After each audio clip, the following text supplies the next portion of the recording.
Dr. Joe Dispenza here. Welcome to the Flow Summit. I want to take a few moments and talk to you about my mission and my purpose. Since 1986, I have had a sincere interest in demystifying the mystical so that people have within their reach all the tools to begin to create a better life for themselves.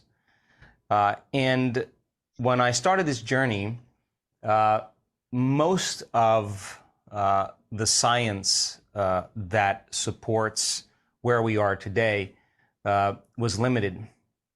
But if you look at some of the contemporary models of science, and I think that science is the contemporary language of mysticism, that building a model of understanding to help people understand what they're doing and why, how to create a better life for themselves, allows the how to get easier. And if you can combine a little quantum physics with a little neuroscience, with a little endocrinology, with a little psychoneuroimmunology, the mind-body connection, or even epigenetics, each one of those sciences are sciences that speak to possibility. And so I now know, since 1986, that this is a time in history where it's not enough to know. This is a time in history to know how. And when people begin to gain knowledge and information, knowledge is the precursor to experience. And every time they learn new things, they make new connections in their brain. Their learning is making new synaptic connections. So it starts in the mind. It starts with a thought. So as you begin to learn new knowledge and you begin to assemble new neurological structures, the key then is to be able to repeat that information, to review it, to study it, to talk about it. And if you take a group of people and you put them together that are interested in evolving their understandings and creating a better life for themselves, or seeing if their thoughts have some effect on their destiny, that knowledge then is information. And information and knowledge creates awareness, and awareness is consciousness, and you can't have consciousness without energy. So people, as they learn knowledge, they begin to change their energy. If they can review that information and they can talk about it and share it with one another, build a model of understanding, then they begin to fire and wire those circuits in their brain and they begin to remember that information. So as they talk about it and they build that model, they're installing the neurological hardware in their brain in preparation for an experience. So then when they take that knowledge and they personalize it, they apply it, they demonstrate it, they initiate it in some way and they do something differently, getting their behaviors to match their intentions or their actions equal to their thoughts, getting their mind and body working together is going to create a new experience. Now, experience then, the beauty of experience is that experience then further enriches the brain. In fact, when you're in the midst of an experience, then gangs of neurons or jungles of neurons begin to organize themselves into networks, reinforcing the philosophical circuits, the intellectual information. And the moment those neurons begin to organize into networks, the brain makes a chemical, and that chemical is called a feeling or an emotion. And the moment you start to feel the emotions of a new experience, whether you start feeling abundant or you start feeling free or you're inspired or more compassion or love for life, that's the moment you're teaching your body chemically to understand what your mind has intellectually understood. So if knowledge is for the mind, then experience is for the body, and we can say that experience causes you to embody the truth of that philosophy in your body. That means then you're beginning to change your genetic destiny. You begin to rewrite your biological program. The key, though, is not just doing it once. The key is to be able to reproduce the experience, to begin to make it a skill. And if you can keep applying and doing it over and over again and practicing it, over time you're going to neurochemically condition your mind and body to begin to work as one. And when you've done something so many times that your body now knows how to do it as well as your mind, now it's becoming more innate in you and you're beginning to master that philosophy. It's becoming easy, it's becoming automatic, it's becoming effortless, it's becoming more natural for you. And in fact, you know how to do it, but you don't know how, and you're moving into a new state of being. So then my interest and my passion is to teach people how to go from philosophy to initiate to master, from knowledge to experience to wisdom, from mind to body to soul, from thinking to doing to being, and from learning it with your head, applying it with your hands, and knowing it by heart. And I believe that we have all the neurological and biological machinery to do this. And I can say now without a doubt that common people around the world are doing the uncommon. And that's an exciting time because they're healing themselves of diseases. Some of them are genetic disorders that science and medicine had no solution for. They're creating new jobs. They're creating new opportunities. They're creating new relationships. They're creating new careers. They're having mystical experiences that are changing them forever. And the beauty behind this is that it's a formula, and nobody is excluded from the formula. And just like anything else, it takes practice in the beginning, but as you develop the skill, it'll get easier.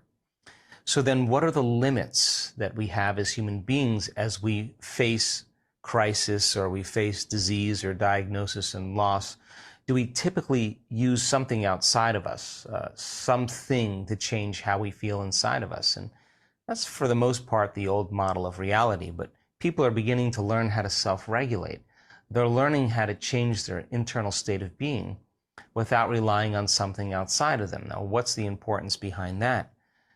They tend to be more self-reliant, and they tend to resolve issues in their lives without relying on anyone or anything. So demystifying the process since 1986 has been my journey. And I started looking at, after my own personal injury and my own experience of healing, I started looking at other people that had similar health conditions or had chronic health conditions, and they were treating conventionally or unconventionally, and they were staying the same or getting worse, and then all of a sudden they got better. And so I traveled to 17 different countries and looked to see what the commonalities were with these people, interviewing hundreds and hundreds of people that had spontaneous remissions from disease. And it turns out they had four common things. First thing is that they believed that there was an intelligence that lived within them that was giving them life.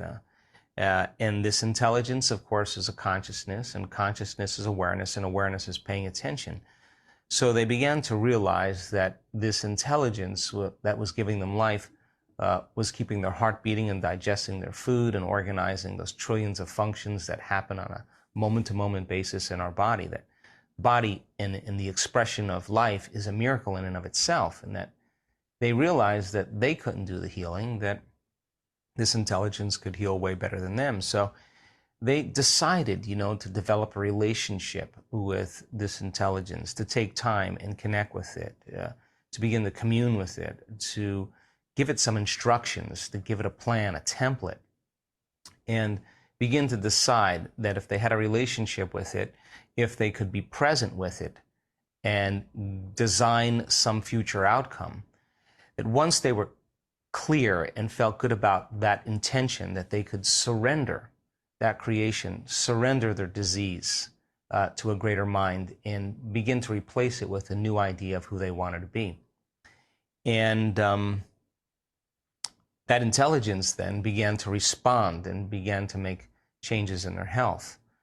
The second thing that I discovered in the commonalities was that these people all of a sudden took responsibility for their disease. And they didn't say it was my ex that did it to me, or it was the loss of my partner, or my boss is a tyrant and they're the reason I am this way. They got beyond that state of victimization, and they realized that it was the mismanagement of their own thoughts and emotions that created their disease. Now, this is an important moment, because most people have crisis or trauma in their life, and the stronger the emotion that they feel from some condition in their life, more altered they are inside of them, the more they pay attention to the cause. And that's when the brain freezes an image, and that's called a memory. So then people then have experiences in their life from many years past, and they're living by the same emotions, and those emotions are connected to past memories. And for the most part, they're spending the majority of their biological life in their past. So then those emotions tend to influence our thoughts. Those thoughts make certain chemicals for us to feel the same emotions. Those same emotions influence our same thoughts, and the brain makes the same chemicals, and people get caught in these loops of thinking and feeling and feeling and thinking.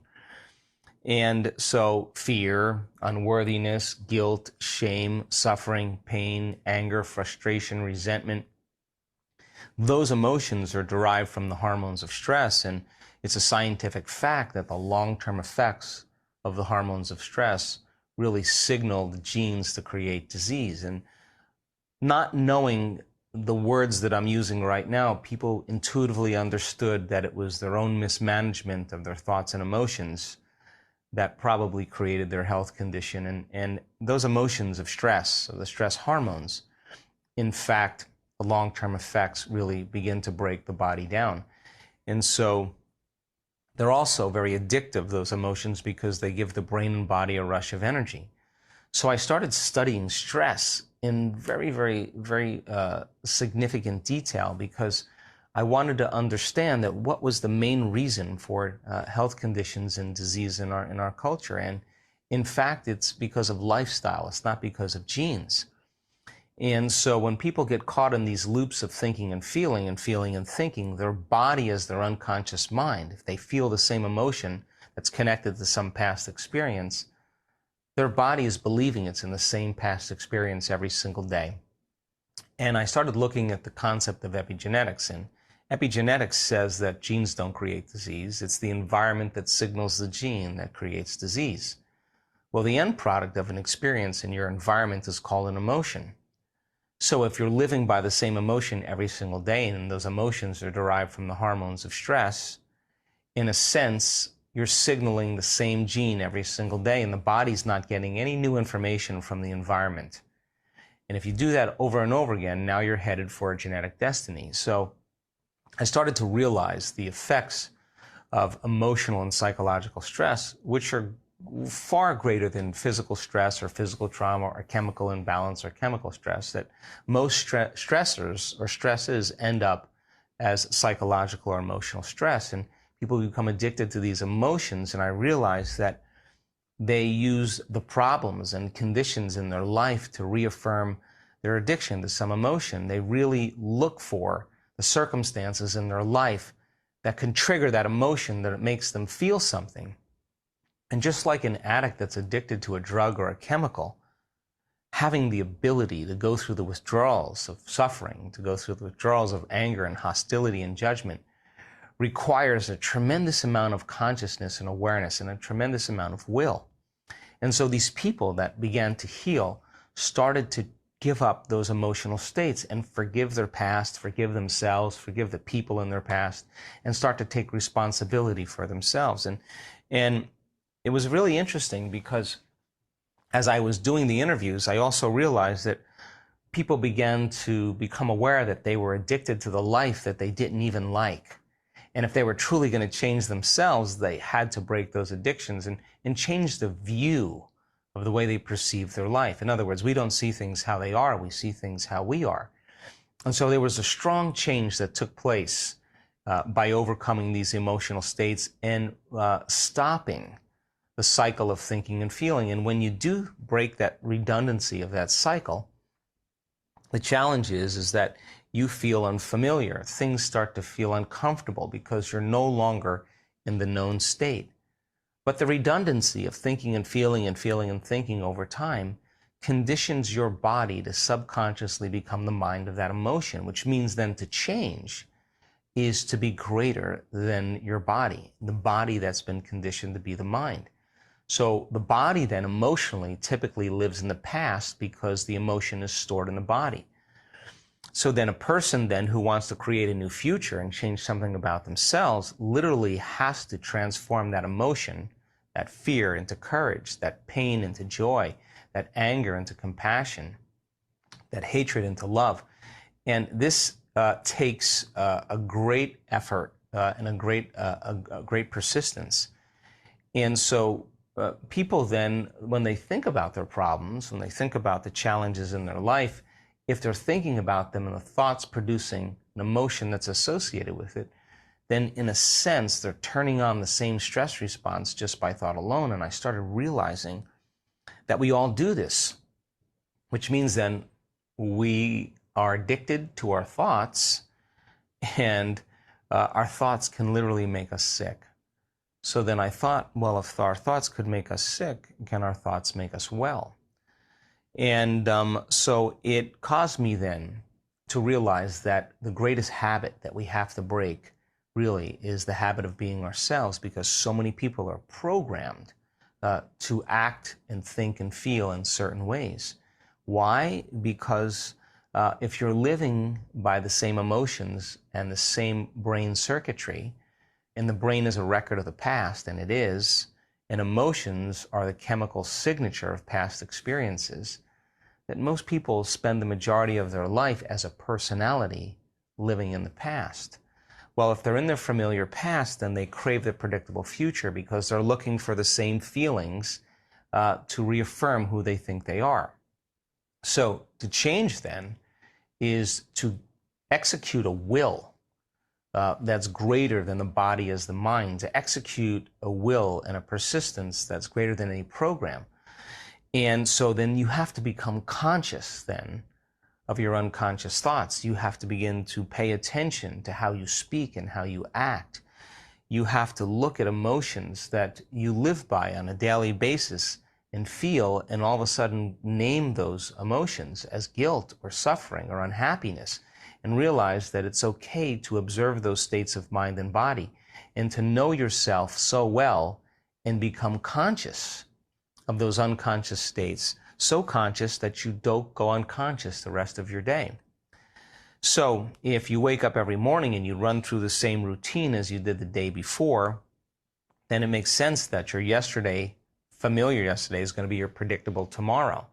And people do this 95% of the time. They're just programmed to demonstrate the same behaviors, think the same thoughts, create the same experiences, all to reaffirm the same emotion that reaffirms their identity.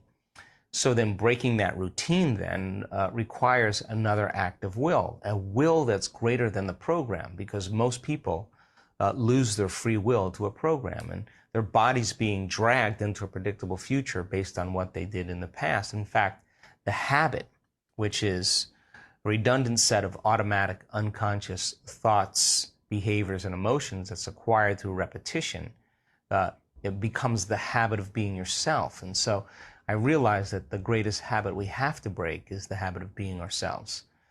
So then I started thinking, wow, how we think, how we act, and how we feel is called our personality, and our personality really creates our personal reality. So then if you're going to change your personal reality, you're going to change your life, you have to change your personality. And as you start thinking about what you think about, and you start observing how you're acting, and you notice how you're feeling, this is the first time when you become consciousness that you're not in the program, but you're the consciousness observing the program. And that's how we begin to separate ourselves from our biology. In other words, who's doing this observing of your thoughts, behaviors, and emotions? That's you when you're not in the program. So that level of metacognition or mindfulness allows us to begin to modify who we are to do a better job in life. And so that brought me to the third discovery, and it was persistent and consistent with just about every single person. They started asking themselves, well, if I only have a certain amount of time to live, or I have these handicaps, or I'm relying on all these different drugs, or I'm compromised in some way, who do I want to be? Can I reinvent myself? Can I become somebody else? And people started to literally begin to think differently. They started to say, what thoughts do I want to fire and wire in my brain? What do I want to believe in? And they started thinking about how they would live their life if they were healed. Now, this is a great question, because most people don't think outside of how they feel. In other words, they can't think greater than how they feel. And if you can't think greater than how you feel, then you're thinking in the past. So again, it takes an enormous amount of effort to begin to say, if I were truly to get better, how would I live my life? And the natural way we're wired is to create. And they would close their eyes and begin to literally rehearse in their minds how they were going to live their life if they had another chance. Now, it brings up this concept called mental rehearsal, which I'm very passionate about. Your brain is typically a record of the past, but if you rehearse properly and you start to decide who you're going to be in some future, and you begin to put yourself into the scene, and you begin to live in that future reality in the present moment as you rehearse it, the brain doesn't know the difference between the actual experience and what you're rehearsing in your mind. And so you begin to install neurological hardware in your brain to look like the experience has already happened. Now, the brain is no longer a record of the past. It's starting to become a map of the future. And so there's been numerous experiments on mental rehearsal to show that we can change our brain just by thinking differently, or in a sense, prime our brain into the future.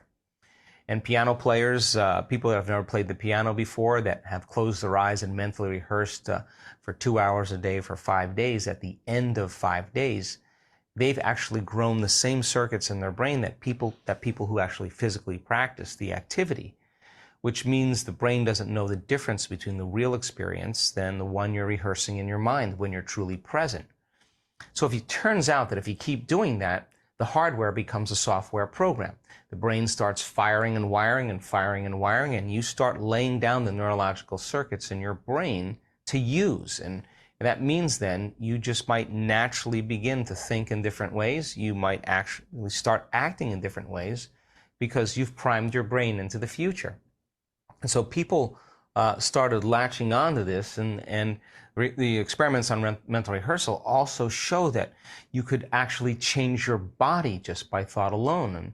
And research has also shown that men that close their eyes and mentally rehearse doing bicep curls just for an hour a day for 2 weeks and bring an emotion, strong emotion in there, like stronger, more intense, more passionate, and they call up that emotion. At the end of 2 weeks, their biceps are 13% stronger, but they never lifted a weight, just like the piano players never lifted a finger. So now the body is beginning to respond to the mind, and rehearsal then can begin to prime the body into the future instead of the past. So I started exploring all this research on mental rehearsal, and it started to make sense to me then that people were going from one personality, thinking, acting, and feeling, becoming so conscious of their unconscious self that they would never go unconscious again. And at the same time, they were creating consciously a new self and repeating it so many times that they were unconsciously becoming that person. In other words, the firing and wiring made it easier for them to act and think that way. And many of them got so involved in the rehearsal that the thoughts in their mind literally became the experience, which means they started feeling the emotions of their future before it happened. Now remember, the environment signals the gene. The end product of an experience in the environment is an emotion. And we're talking about now signaling the gene ahead of the environment. They weren't waiting for something outside of them to make them feel that emotion. They weren't waiting for their healing then to feel gratitude and wholeness. They started feeling gratitude and wholeness as a result of their rehearsal. And their body, as their unconscious mind, began to believe it was living in that future reality in the present moment. And they began to select and instruct new genes that made new proteins, and proteins are responsible for the structure and function of your body, and the expression of proteins is the expression of life. Now, I was mystified by this because most people try to create a new personal reality as the same personality, and it doesn't work. You literally have to become someone else. And so I got very deep into the neuroscience and the epigenetics of personal change and transformation. And it started answering a lot of questions for me about how people could have a spontaneous remission, or what I call a quantum healing. And some of those remissions weren't so spontaneous, they were intentional. And then the last thing that I found so unusual was that the other commonality is that when people were truly involved in the creative process and they were in the inward journey, that they had long moments where they lost track of time and space. They were so much in the present moment that when they opened their eyes from their inner work and connecting to that intelligence and becoming conscious of who they no longer wanted to be and becoming conscious of who they did want to be, that when they opened their eyes, they expected it to be 15 or 20 minutes later, and it was like an hour and 20 minutes later. And what was the science or the physiology behind that? And it turns out that the creative center, the frontal lobe, which is 40% of your entire brain, is really the workshop of possibilities. And as they were selecting new possibilities from the quantum field and beginning to live in that future reality in the present moment, they were combining a clear intention with an elevated emotion. They were disconnecting from all the people and objects and things and places in their outer world. They were sitting still in their body and their brain was in trance, and they forgot that they had a body. They forgot about people in their life. They forgot about their cell phone, objects in their life. They forgot about their computer, their home. They even forgot about the place where they were sitting or the place they needed to go. Their body relaxed into the present moment and they got beyond time. And in a sense, they became nobody, no one, no thing, nowhere, and no time. And I thought, wow, how does that work in the brain? And the frontal lobe actually is like a volume control. And it lowers the volume to the circuits in your brain that have to do with everything known to you. It shuts out all the stimulation in your outer world. It shuts down the sensory mechanisms and motor senses in your body. And it literally cools off the circuits of where you think you need to be at a certain time. And that's when the thought in your mind literally becomes the experience. And when you lose track of space and time from a quantum perspective, you're leaving this three-dimensional reality and you're entering the world of possibility. And so then Einstein said, time and space are not conditions in which we live, but modes in which we think. So they were so in the present moment that they weren't trying to predict the future or living in the past. And the quantum model of reality says that all possibilities exist in the eternal now. So this opened the door for me to start investigating quantum physics, because what was that all about? And quantum physics says subjective mind begins to produce an effect on the objective world. That means mind and matter are so commingled that it's impossible to separate the two. But then when I started talking to colleagues of mine that were quantum physicists, they would always say to me, well, you know, mind and matter are actually inextricably combined, but it only happens on the subatomic level, you know, the subatomic level of electrons and photons, but not on a big scale of objects and things. That the observer effect, the scientists go to measure an electron, and it turns from a field of energy, possibility, could be anywhere around the nucleus of the atom, and it collapses into a particle called collapsing the wave function, or the quantum event. That when Einstein and Planck began looking at this, the tiny world of electrons and photons didn't behave like the large world of apples falling from trees or rotation of planets around the sun. It was a very different, unpredictable world. Whereas Newtonian physics was very predictable, the quantum was very unpredictable. So they knew that the electron was going to collapse from energy into matter as a particle, from a wave to a particle, but they couldn't predict where. So it began my interest, because my colleagues would say that only works for the very tiny, but not for the very large. The observer does have an effect on the subatomic world, but not on big events in our lives. And I used to say to them, well, maybe we're just poor observers. Maybe we can master the skill of observation. So when I started investigating quantum physics then, I wanted to understand how we could exert greater effects on the nature of reality. And when we live by the hormones of stress, believing that we're a body, because the hormones of stress cause us to be aroused and the adrenaline causes us to focus on our body, that the rush of adrenaline causes us to pay attention more to our outer world, to people and objects and things and places, and to obsess about time. So if our attention is on the body, the environment, and time, then where we place our attention is where we place our energy. Then all of our attention and energy is invested into this three-dimensional reality. And if it's invested in this three-dimensional reality, that's where all our energy attention is, then we have to play by the rules of Newtonian physics, which means that everything that we want to create is going to take time, or better yet, we're in the illusion of matter, and we are matter trying to change matter. And when we're that, we're always trying to control and force and predict outcomes in our life. And so then how do we go as a consciousness, taking our consciousness out of this three-dimensional reality and begin to become comfortable in a place where you have no body, where there's no one, there's no thing, there's no place, and there's no time? And can we exist as a consciousness in this realm called the quantum field? And if we're a consciousness in the field, and Einstein said the field is the sole governing agency of the particle. He didn't say the particle controls the particle, he said the field controls the particle. If we can get to the place of living in that field as an awareness, as a consciousness, dissociated from everything material, then we're disinvesting our attention and energy out of this three-dimensional reality, everything that's known, and we're investing our attention and energy in the unknown. So if you can invest your attention and energy in the unknown, it makes sense then that you're in the realm of possibility. And the longer you can connect to the unknown, the more you create new opportunities in your life. So I thought, well, now that I understand this, I wrote a book about it called Evolve Your Brain, and then I was in a documentary called What the Bleep Do You Know? And that began people's awareness to begin to think about the philosophy of this, all these sciences. But when we started doing conferences all around the world, and we had panel discussions, I paid attention to the questions that people asked. And the questions were, okay, so our thoughts create our reality. That sounds really great.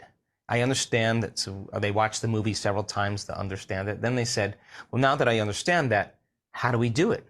And I thought that was a brilliant question. The second question was, okay, our personality creates our personal reality. If I want to create a new personal reality, I got to change my personality. Why is it so hard to change? I thought that was even a better question. And then people asked, well, what do you do?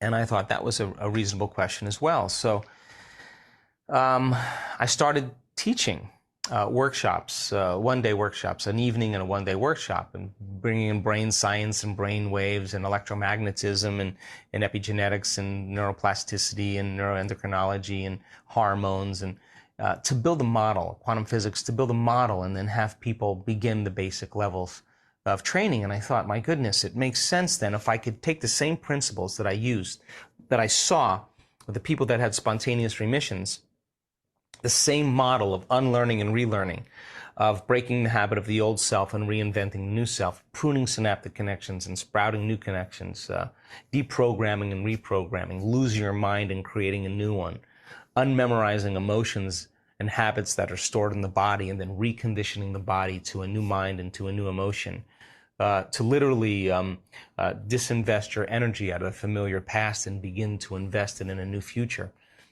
That if I understood the science behind that, and I saw it work for people that had spontaneous healings and remissions, let's use the same principles and create a meditation where people then could disconnect from their outer environment, to sit their body down and get beyond their body and transcend time.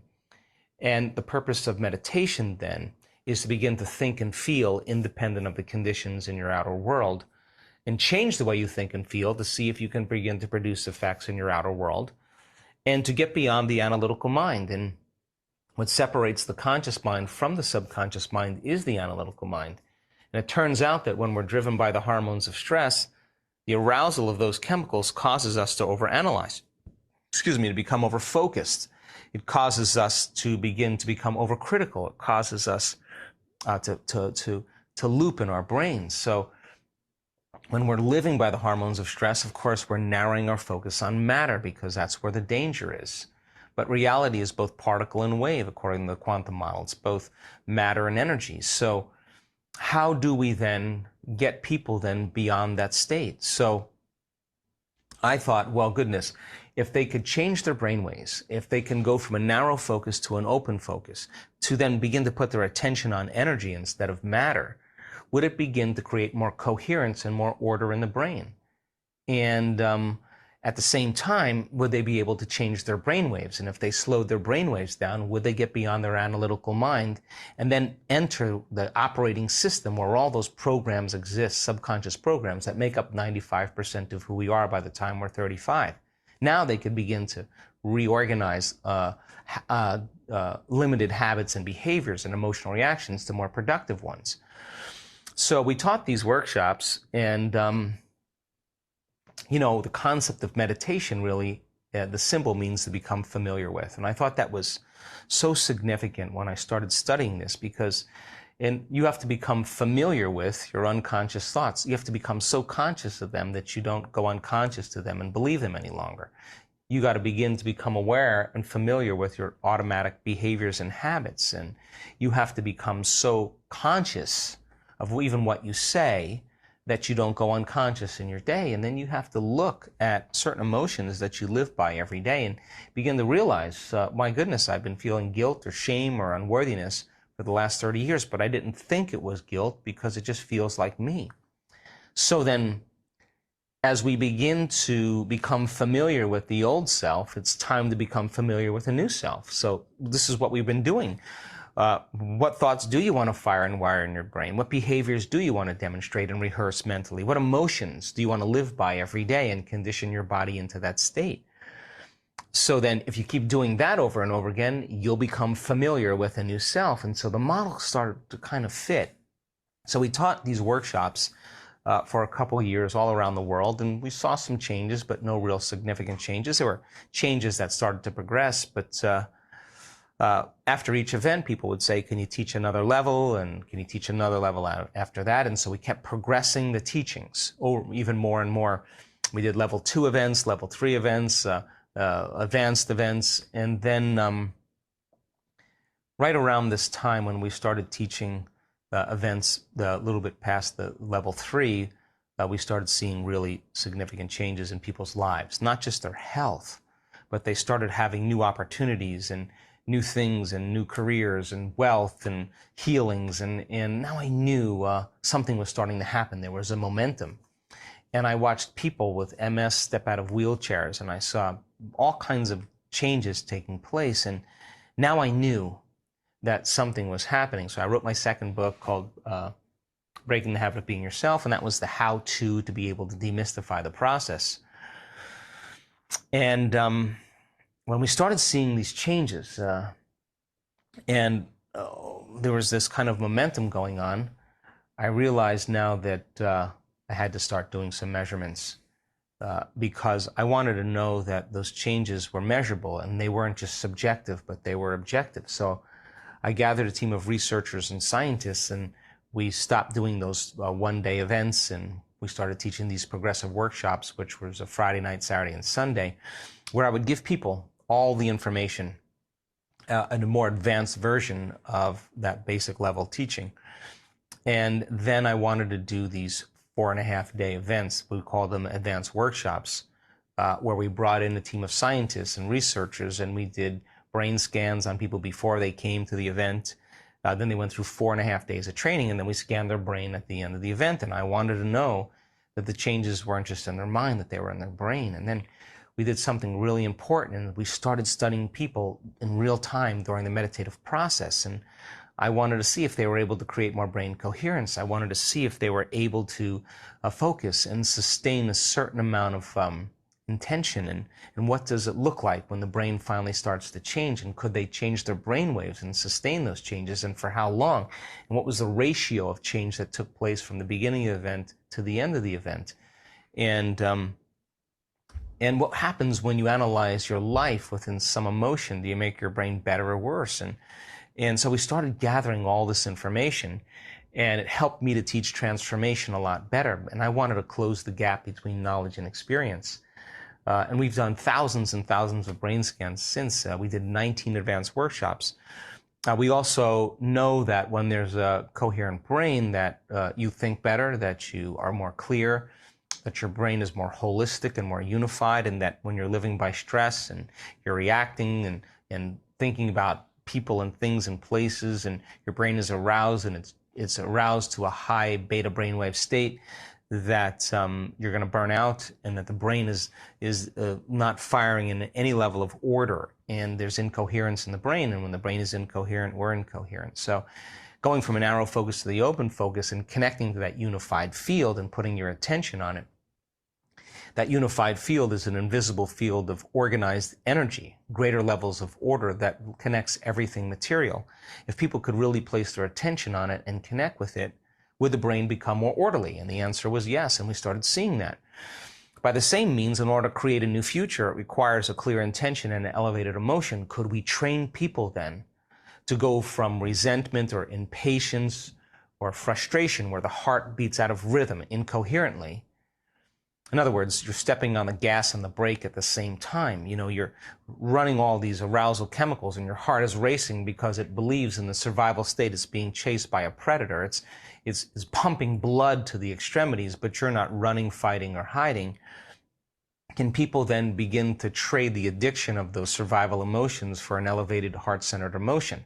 And this center of the heart is the union of polarity, the union of duality, the union of opposites. This is our creative center. That when we live by stress, we draw from this invisible field of energy. We draw our vital life force and turn it into chemistry. And that vital life force, that invisible field of energy around our body shrinks. And so now we tap the vital resources that we need to create with, to heal with. And we feel more like matter, trapped in space and time, and less like energy, connected to something greater.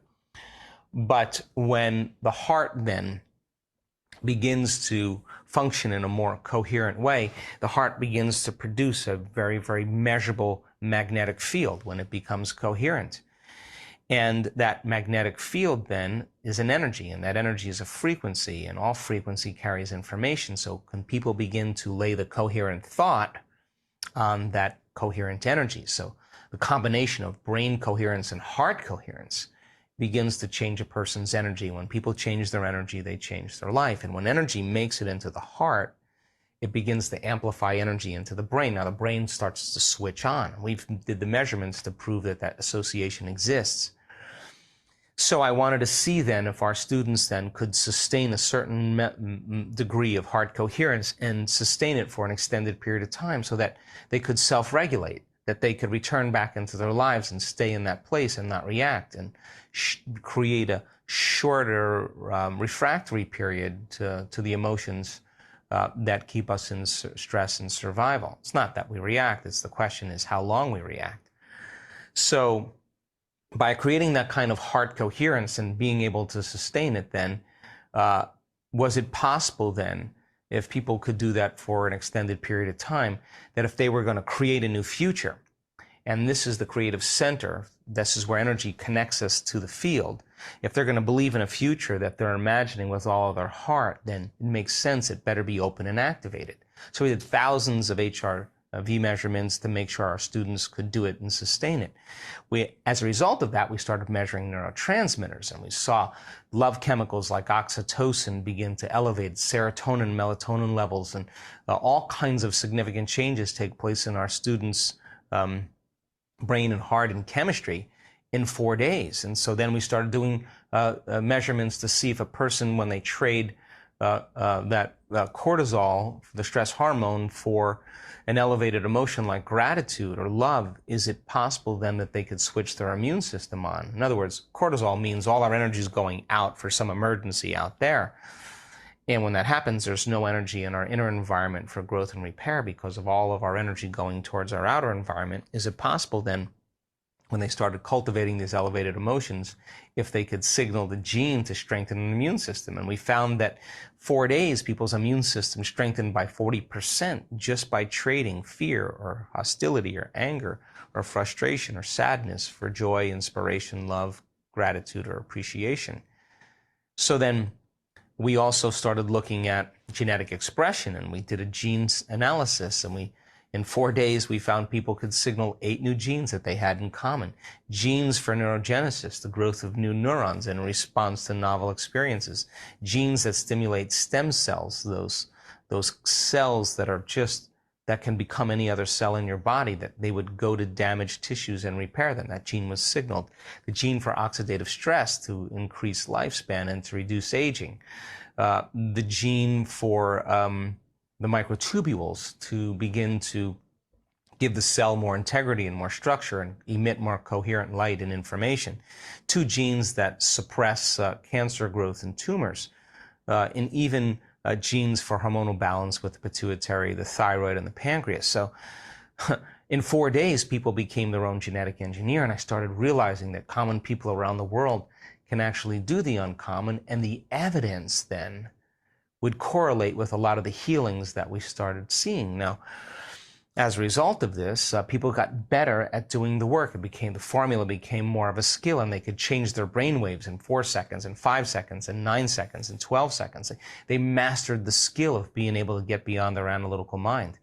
By the same means, after our first 2 advanced workshops, we saw that 80% of our student body had a more than 90% change in their brain for the better. That's a very big statistic. That's significant.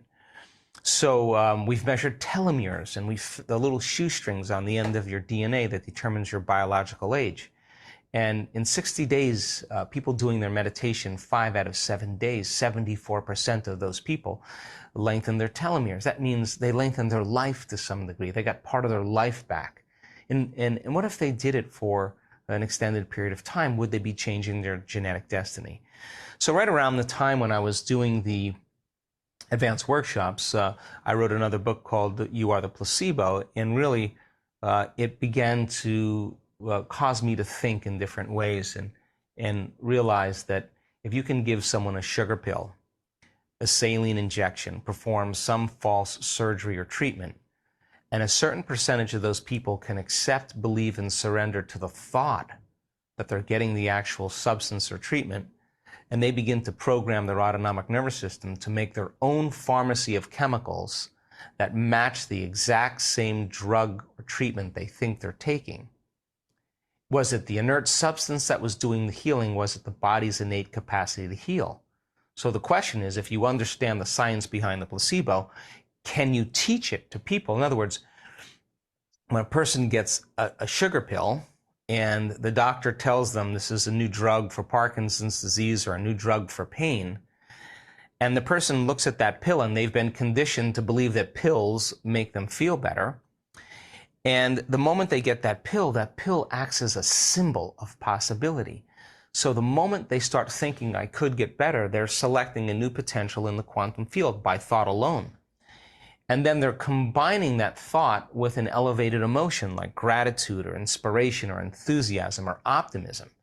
And when you combine a clear intention with an elevated emotion, not only are you changing your state of being, but you're changing your biology as well. And you're beginning to program your autonomic nervous system in a different way. And not only are you beginning to change your biology and your neurocircuitry and your genes, but you're also changing your energy. That the heart then begins to produce that field, the intent, the thought can ride on that emotional or energetic state, and people begin to change their frequency. So I thought, well, then can we teach people to do that without an exogenous or external substance? And the answer is yes, because you don't need that sugar pill. If a person understands how to do the work properly, all they need is the ability to hold a clear intention and create the elevated emotion and change their state of being. So then that accelerated a lot of the health changes that we started seeing in all cultures around the world. And so that leads me to kind of where we are today. All the data that we've gathered proves to us that we have within our reach the abilities to begin to not only change our personality, to change our personal reality, to change our bodies, to change our lives, but what about those mystical moments where we have a transcendental experience, where we're not awake, we're not asleep, we're not dreaming, but we're somewhere else, that transcendental moment where you're transcend the known self. What is that? And how does that all work? And so we started teaching our students how to activate the latent systems in the brain and body that literally create the mystical experience. And what are those latent systems? How do they work? How do the physics of the quantum begin to be integrated into our biology. And so we started doing extensive work on this particular area of the brain called the pineal gland, and what it is to activate that little antenna in the back of the brain that is a radio receiver that begins to take certain neurotransmitters like serotonin and melatonin and begin to secrete upgraded versions of them that begin to cause the mystical to happen, to cause a person to have a full-on sensory experience without their senses, that they are having an inward experience that is a vision that's more real, and they're more aware in that experience than any past external experience. And what are the effects of that? So if a person has a betrayal or a shock, and that experience is, branded neurologically in their brain and emotionally conditioned in their body, and it's that experience that begins to signal the wrong gene. When these people have a moment where the joy or the bliss or the ecstasy is greater than the betrayal, and they feel so altered inside of them, and the pictures are so real inside of them, the inner experience then literally begins to wash the past away. Now, what's the side effect of that? We've seen instantaneous healings in people's bodies as a result of some inward event that seemed so real. Not once, not twice, not 10 times, not 50 times. We're starting to see it hundreds and hundreds of times. So we started looking at the brain scans during the mystical experience, and there's absolutely a pattern that the brain goes into this super conscious, super aroused state where the person's brain is literally altered by energy. There's a level of coherence that's transcendent of anything normal, way beyond normal, that in a matter of moments, the autonomic nervous system becomes highly activated. The pineal gland, you can see the pineal gland active as well. And all of a sudden, I began to realize that this pattern that we're seeing over and over again, that we're able to predict and reproduce. So then people think they want their health, they think they want their wealth, they think they want their new career, they think they want a new relationship. That's the illusion. What they really want is to become something. It's not about that. It's who you become. And becoming is a level of wholeness that if you're so integrated neurologically, biologically, chemically, hormonally, genetically, you're so whole in heart and mind that you feel like you have everything. You're no longer in lack or separation. And this actually becomes the perfect place to create from. So we decided then to change our 4.5-day events to week-long events. Now, in those 4.5-day events, a lot goes on. We teach people how walking meditation, a standing meditation, a seated meditation, a laying down meditation. We teach them certain breaths. We teach them how to create trance. We teach them how to create a movie of their future, and in trance begin to program their subconscious mind into that future. We teach them how to program the mystical. We teach them how to create something out of nothing. We teach them how to connect to that field and unfold deeper and deeper into it so they're comfortable without a face, without a body, without a name, without a diet, without their pain or disease, just to become an awareness and to dissociate from everything in this three-dimensional world. And that's how they begin to exert greater effects on their lives. And so when we started going to these week-long events, we've diminished the amount of training and measurements that we were doing, and decided that if people after these 4-day events were having tremendous breakthroughs and they had to go back to their lives, what if I had them for 7 days? So the extra 3 days in these advanced workshops, these week-long events, and the new things we're doing there, we're teaching people how to create coherence and healing others. And we've seen people get their hearing back, their eyesight back. We've seen people's tumors disappear. We've seen neuropathies and Parkinson's disease, literally all kinds of health conditions begin to diminish in a matter of moments. And I have to say, I'm really more surprised than anybody else, number one. And number two, this is a dream that I've always had, but I never thought really that we would arrive at it. And so the week-long events, we go deeper, and they're super exciting, and I can work further with people. And now they've practiced brain and heart coherence for so long in a quiet room or a room with 1,000 other people, and there's soft music going on, and there's no threats or there's no challenges. And our research shows that they can create brain and heart coherence because they develop the skills. So now we're setting up conditions called challenge activities and putting people in situations where they normally would feel fear or anxiety or frustration, where they don't think they have control over those emotional states.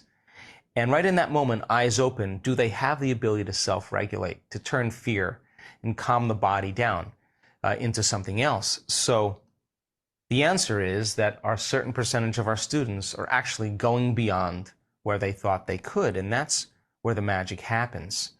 So to self-regulate, when you feel those emotional states, is when it matters the most. So if we set up the conditions that challenge a person way beyond what they think they could do, and they're able to diminish those emotions, when they return back into their lives, number one, they'll be able to say, I just did this most amazing thing. This challenge in my life is nothing compared to what I did. And number two, when they start feeling those emotions, they can pause for a moment and begin to change it, to not let the emotions consume them, to be able to really be greater than them.